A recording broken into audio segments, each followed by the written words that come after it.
Hello friends, അപ്പോൾ അമ്മയുടെ ആഗ്രഹപ്രകാരം വീടൊക്കെ പെയിൻറ്റ് ചെയ്യുക കേട്ടോ. അങ്ങനെ അതൊരു ഭാഗത്ത് കിടക്കുന്നുണ്ട്, അച്ഛൻ ദേ വേറെ ഭാഗത്ത് കിടന്നുറങ്ങുന്നു. പിന്നെ നമ്മൾ ഇന്ന് പോകുന്നത് നേരെ കരുനാഗപ്പള്ളിയിലോട്ടാണ്. കരുനാഗപ്പള്ളിയിൽ നല്ല ടേസ്റ്റാണ്. ഇവിടെ ഈ കടയിൽ നിന്ന് മേടിക്കുന്ന റിമ്പോട്ടാലെല്ലാം ഭയങ്കര ടേസ്റ്റാണ്. നമ്മൾ കാരാമുക്കിലുള്ള എല്ലാവരും ഈ കടയിൽ നിന്നാണ് സാധനം മേടിക്കുന്നത്. അല്ല, ഞാനിവിടെ മേടിക്കുന്നത് റംബൂട്ടാൻ 2-3 നമുക്ക് ഫ്രീ ആയിട്ട് വന്ന്. ഇനി കുറെ കൂടി മേടിക്കാനുണ്ട്, അതിനാണ് ഷോപ്പിംഗ്. ഏറ്റവും നല്ല ബിരിയാണി കട കിട്ടുന്ന സ്പോട്ടിലേക്ക് പോകുന്ന വഴിക്ക് നമ്മൾ റംബൂട്ടാനും മാംഗോസ്റ്റീനും കണ്ടിട്ട് ആ കടയിൽ കയറിയതാണ്. നമ്മുടെ കാരാമുക്കിലെ ഫ്രൂട്ട് സ്റ്റാളാണ് കേട്ടോ ഇത്. അങ്ങനെ ഗൂഗിളിൽ നോക്കിയപ്പം നല്ല ഭൂമി എന്ന് പറയുന്നൊരു റെസ്റ്റോറൻ്റ് ആണ് കണ്ടത്. അങ്ങനെ ശരി, നേരെ വിട്ടോ നല്ല ഭൂമി എന്ന് പറഞ്ഞിട്ട് നല്ല ഭൂമിയിലേക്ക് പോവുകയാണേ. അങ്ങനെ നമ്മൾ അവിടെ പോയിട്ട് ഏറ്റവും സ്പെഷ്യൽ ബിരിയാണി മട്ടനാണോ ബീഫാണോ ചിക്കനാണോ ഏതാണെന്ന് വെച്ചാൽ കഴിക്കാമെന്നുള്ള ഒരു പ്ലാനിൽ ഞാൻ ബീഫ് ബിരിയാണി കഴിക്കാമെന്ന് പറഞ്ഞ് പോയിട്ട് അവിടെ ചെന്നിട്ട് ഞാൻ മട്ടൻ ബിരിയാണി തന്നെ ഓർഡർ ചെയ്ത് കേട്ടോ. തമിഴ്നാട്ടിൽ പോയി തിന്ന് നാക്കിന് രുചി പറ്റിയതാണ് മട്ടൻ ബിരിയാണി. എനിക്ക് ഭയങ്കര ഇഷ്ടമാണ്. പക്ഷേ നിറയെ പീസും ഉണ്ടായിരുന്നു. അത്യാവശ്യം നമുക്ക് കഴിക്കാനുള്ള ക്വാണ്ടിറ്റിയിലുള്ള റൈസും ആയിരുന്നു.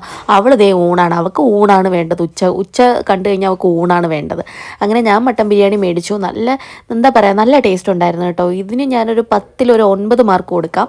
അവളുടെ മീൻ വറുത്തതിനകത്തുനിന്ന് കുറച്ച് മീൻ വറുത്ത് എടുത്ത് കഴിച്ചു. മീൻ വറുത്തത് കൊള്ളാം എന്നേ ഉള്ളൂ. പക്ഷേ മട്ടൻ ബിരിയാണി വാവ് ആയിട്ടുണ്ടായിരുന്നു.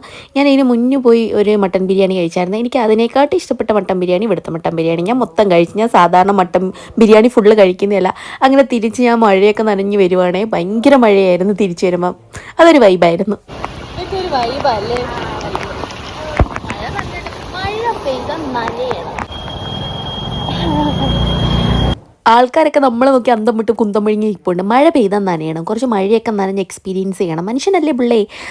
അപ്പോൾ ഇന്നത്തെ ബിരിയാണിക്ക് ശേഷം നമ്മൾ നേരെ പോയത് സ്റ്റുഡിയോയിലോട്ടാണ്. അവിടെ കുറേ സാധനങ്ങൾ വന്നിട്ടുള്ള ദിവസമാണെന്ന് പറഞ്ഞിട്ട് നമ്മൾ അവിടെ കയറിയത്. ഇത്രയും സാധനം എടുത്തെന്നും പറഞ്ഞിട്ട് അത് മൊത്തം എടുത്തുകൊണ്ടൊന്നും പോകത്തില്ല. അതിനകത്തെ പകുതി സാധനം അവിടെ വെച്ചിട്ട് 1-2 ഒക്കെ എടുക്കത്തുള്ളൂ. പക്ഷേ ഞാൻ ഓൾമോസ്റ്റ് ഒരു 3-4 ഡ്രസ്സ് എടുത്ത്. ഇതിപ്പോൾ ഞാൻ മേടിച്ച ഡ്രസ്സാണ് കേട്ടോ, സ്റ്റുഡിയോയിൽ നിന്ന് മേടിച്ച ഡ്രസ്സാണ്. അത് വിട്ട് ജിമ്മിൽ പോയി. ഞാൻ ഇന്ന് മട്ടൻ ബിരിയാണി കഴിച്ചുകൊണ്ട് എന്തായാലും നൈറ്റ് ഫുഡ് കഴിക്കൂല എന്ന് പറഞ്ഞിട്ട് ഞാനൊരു കരിക്ക് മേടിച്ചടിക്കുകയാണ്. കരിക്ക് മേടിച്ചടിച്ച് ലൈറ്റ് ഫുഡേ കഴിക്കത്തുള്ളൂ. അന്നേരം തന്നെ ഞാൻ മട്ടൻ ബിരിയാണി തൊട്ട് സത്തിയിട്ടിട്ടാണ് ഇന്ന് നൈറ്റ് ഞാൻ ഒന്നും കഴിക്കൂലെന്ന്. അങ്ങനെ ഒരു കരിക്കും കുടിച്ചിട്ട് വീട്ടിലേക്ക് പോകണം. അപ്പോൾ അടുത്ത വീഡിയോ ആയിട്ട് വേഗം തന്നെ വരാം. അതുവരെയ്ക്കും ടാറ്റാ ബൈ ബൈ ഉമ്മ.